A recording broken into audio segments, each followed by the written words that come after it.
lipame laiptais į viršų. Lipame.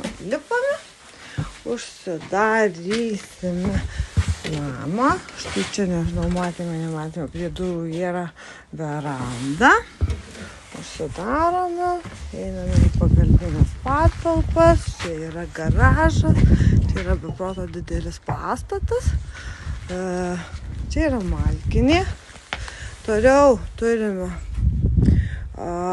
priestatą, kur galima panaudoti bet ko. Štai, turime trinkelės, jos yra paliekamos, bus galima jas panaudoti visam kiemui iškloti. Čia tam jos ir buvo pirktos. Patalpa yra tikrai didelė, jie yra mūrinė ir iš jos galime kažką sugalvoti, padaryti. Čia tiesiog jau fantazijos reikalas. Toliau malkinė. Ir patenkame į garažą. Štai, patenkame į garažą. Čia yra didelė pagalbinė patalpa. Galime naudoti kaip malkinę, kaip dar kažką. Tiesiog. Ir durys į garažą. Štai. Garažo dydis. Durys. Duobė. Štai kaip atrodo visas garažas. Štai. Toliau galime užlipti į viršų, kur yra didelė neįrengta patalpa, kurią galime panaudoti kaip norite. Tai pradžiai kol kas turime tiek. Išėję iš garažo, toliau galime patekti į kiemą. Į sodą. Į sodelį.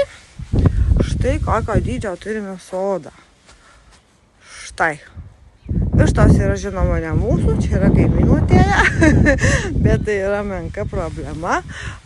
Sodas sklypas yra pakankamai didelis, jisai, iki pat kelio. Kelias yra ten kvadratinis, lygus sklypas. Buvęs šiltnamis kažkada, tai galima tvarkyti. Štai ir iš kitos pusės vaizdelis, kaip viskas atrodo. Tai tvora yra iš visų pusių. Viena kaimynų pusė, kita kaimynų pusė. Sodų bendrija šita yra pakankamai gyvenama, tikrai labai stipriai gyvenama galėčiau net teikti, nes tikrai daug žmonių joje gyvena, daug kaimynų yra.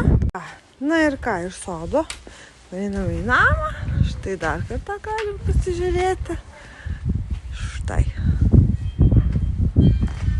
Ką šiandien turime, tikrai yra neblogai.